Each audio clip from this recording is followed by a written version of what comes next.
Olá a todos! E um olá muito especial para a malta do sétimo ano da Escola José Maria dos Santos, aí no Pinhal Novo. Estão prontos? Hoje vamos fazer uma expedição virtual incrível para explorar os biomas mais quentes do nosso planeta. Vai ser uma aventura! E para começar a nossa viagem, deixo-vos já com um quebra-cabeças. Pensem nisto. Como é que o mesmo Sol, a mesmíssima fonte de energia, consegue criar paisagens tão opostas? De um lado, florestas a transbordar de vida, do outro, desertos gigantes e quase vazios. Parece estranho, não parece? Pois é esse o mistério que vamos desvendar juntos. E nada melhor para perceber isto do que ver estas duas imagens lado a lado. É um contraste brutal, não é? De um lado, a floresta equatorial super densa, um emaranhado de verde, do outro, o deserto quente, onde o espaço e o vazio dominam. Ambos são biomas quentes, mas são mundos completamente diferentes. E a resposta está nos pormenores. E aqui estão eles, os dois grandes responsáveis por tudo o que vamos ver. A temperatura, claro, e a precipitação, ou seja, a chuva. A forma como estes dois ingredientes se misturam e se espalham pelo planeta é que define as regras do jogo para todas as plantas e animais. Ok, então está aqui o nosso mapa. Primeiro, vamos conhecer as ferramentas da nossa exploração. Depois, fazemos 4 paragens em 4 biomas muito diferentes. E no fim, vamos juntar tudo o que aprendemos no nosso diário de bordo para comparar as notas. Estão a postos? Vamos a isso. Muito bem, antes de arrancar, todo bom explorador precisa de preparar as suas ferramentas. No nosso caso, vão ser estes mapas climáticos. Eles vão ser a nossa bússola para perceber a lógica por trás de cada paisagem que vamos encontrar. Agora, olhem com atenção.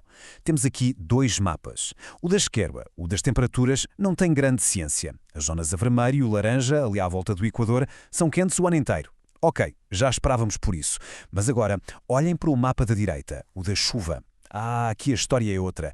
Vemos zonas a roxo escuro, onde chove a potes, e outras quase a branco, onde mal cai uma gota. É esta diferença brutal na chuva que cria toda a diversidade que vamos ver a seguir. E a nossa primeira paragem leva-nos diretamente ao epicentro do calor e da chuva. Bem-vindos à floresta equatorial, o verdadeiro coração verde e o grande pulmão do nosso planeta. Uou! Basta olhar para esta imagem para quase sentir a umidade no ar. Aqui, a receita é simples. Temperaturas sempre altas, mais chuva a cair quase todos os dias. O resultado, uma explosão de vida. As plantas lutam umas com as outras por um bocadinho de luz solar, crescendo umas por cima das outras. É um lugar onde a vida literalmente trepa em direção ao céu. Então, vamos resumir. Calor constante e chuva constante. Isto cria a maior biodiversidade de plantas do planeta. É tão denso, mas tão denso, que a vegetação se organiza como se fossem os andares de um prédio. As árvores gigantes lá no topo a apanhar o sol e depois vários níveis de plantas mais pequenas a viver na sombra cá em baixo. E quem é que mora neste prédio verde? Bem, a vida aqui é feita nas alturas. Temos as lianas, que são como elevadores naturais a subir pelas árvores gigantes.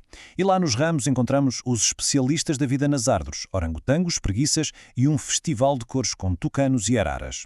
Já mais em baixo, o chão e as folhas estão cheios de rãs e, claro, milhões de insetos. Ok, vamos continuar a nossa viagem. Agora vamos ver o que acontece quando a torneira da chuva já não está sempre aberta. Deixamos para trás a floresta fechada e entramos num mundo de espaços abertos, de horizontes largos. A nossa segunda paragem, a savana, a terra dos gigantes. A paisagem mudou completamente, não foi? A savana é isto. Enormes tapetes de ervas altas com uma ou outra árvore espalhada pela paisagem. E a razão para esta mudança é simples. A chuva deixou de cair o ano todo. Aqui o ano divide-se em 2 estações bem marcadas. Uma estação das chuvas e uma estação seca. Portanto, a palavra-chave aqui é sazonalidade.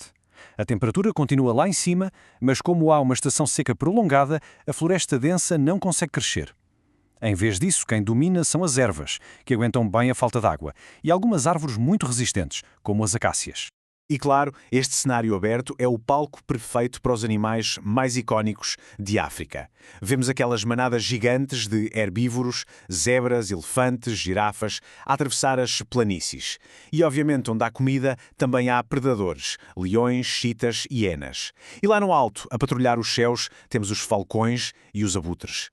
A nossa expedição avança e o ar fica cada vez mais seco. Chegamos à estepe. Pensem nela como uma zona de transição, uma espécie de fronteira entre a savana que acabamos de ver e o deserto que já se avizinha. Reparem bem na paisagem. A vegetação é ainda mais baixa, mais rara. As árvores praticamente desapareceram. A estepe é um ambiente bastante duro, onde a falta de água é a norma durante a maior parte do ano. As características só confirmam o que os nossos olhos veem. A temperatura mantém-se alta, mas a chuva é ainda mais rara do que na savana. A vegetação que consegue sobreviver aqui é basicamente composta por ervas muito resistentes e pequenos arbustos que são especialistas em aguentar a secura. A vida animal aqui também tem de ser super resistente. Encontramos mamíferos muito rápidos adaptados a estes espaços abertos, como os antílopes e as lebres. O chão quente é a casa de imensos lagartos e cobras, e os céus continuam a ser o território das aves de rapina, como as águias e os falcões. E chegamos à nossa última paragem, o bioma mais extremo de todos. Aqui, a vida não floresce, ela sobrevive. Bem-vindos ao deserto quente, um lugar onde cada planta e cada animal é uma verdadeira obra-prima da adaptação. Isto diz tudo, não diz? Uma imensidão de areia e rocha, esculpida pelo vento, a perder de vista. Pode parecer que um lugar completamente vazio, mas não se deixe enganar. A vida existe aqui sim, escondida, à espera da sua oportunidade, a resistir a condições que, para nós, seriam impossíveis. Aqui as condições são levadas ao limite máximo. Temperaturas altíssimas e chuva é praticamente uma miragem. A vegetação, como podem imaginar, é mínima e super especializada. São plantas que sabem como guardar água, como os cactos, ou que têm ciclos de vida super rápidos para aproveitar a mais pequena chuvada. Os animais do deserto são os verdadeiros mestres da sobrevivência. Muitos só saem à noite, como os roedores, para fugir do calor infernal do dia. Os répteis, com a sua pele de escamas, estão perfeitamente à vontade. E claro, temos os reis do deserto, os dromedários e os camelos, que são autênticos reservatórios de água ambulantes.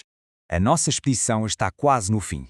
E agora, como bons cientistas e exploradores que somos, vamos pegar nas nossas notas, organizar as ideias e olhar para o quadro geral. É hora de comparar os 4 biomas que visitamos. Esta tabela resume a nossa viagem na perfeição. Olhem só para isto. Foquem-se na última coluna, a da precipitação. À medida que descemos na tabela, a chuva vai diminuindo drasticamente, de abundante para muito escassa. E agora reparem como tudo o resto se transforma em cadeia. A vegetação vai de uma floresta densa e complexa a quase nada. E os animais mudam de espécies que vivem nas árvores para especialistas em sobreviver no chão. A conclusão é clara. A água é a grande artista que esculpe estas paisagens todas. E para terminar, deixo-vos com um pensamento para o futuro. Vimos com os nossos próprios olhos como o clima define estes mundos fantásticos. Mas todos nós sabemos que o clima do nosso planeta está a mudar. E a pergunta que fica no ar é esta. Se voltássemos a fazer esta mesma expedição, mas daqui a 100 anos, o que será que iríamos encontrar? Que novas paisagens? Que novas fronteiras? Fica a reflexão. Obrigado por se juntarem a mim nesta exploração.